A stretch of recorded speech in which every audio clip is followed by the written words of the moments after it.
ধরে নিলাম আপনার স্বামী বিদেশ, এখন দেশে আসবে। এখন আপনি চাচ্ছেন যে আপনি ইমোতে কার সাথে কি কথাবার্তা বলছেন, ইটিস পিটিস করছেন, এগুলো সব কিছু যেন ডিলিট হয়ে যায়, যাতে সে এসে এমন একটা ইমো দেখে যে সহি শুদ্ধ 5 ওয়াক্ত নামাজি একটা ইমো অ্যাকাউন্ট, যেখানে কোনো হাই হ্যালো থেকে শুরু করে কিচ্ছু নাই।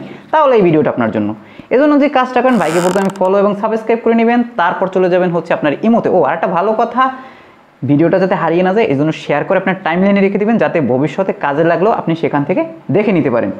তো ইমোতে আসার পরে আপনারা চলে যাবেন হচ্ছে আপনার প্রোফাইল পিকচারে ক্লিক করবেন, তারপর হচ্ছে নিচের দিকে লেখা আছে দেখেন সেটিংসে ক্লিক করার পর এখানে লেখা আছে চ্যাট, এটাতে ক্লিক করবেন। ক্লিক করার পর নিচে দেখেন লেখা আছে ক্লিয়ার চ্যাট হিস্টোরি, এটাতে ক্লিক করবেন। ক্লিক করার পর এই যে ডিলেট আছে, এই ডিলেটে ক্লিক করবেন। ডিলেটে ক্লিক করার সাথে সাথে আপনার ইমো একেবারে ক্লিন হয়ে যাবে। ওখানে কিছু আগে ছিল কিনা সেটা খুঁজে পেতে দূরবীন লাগবে।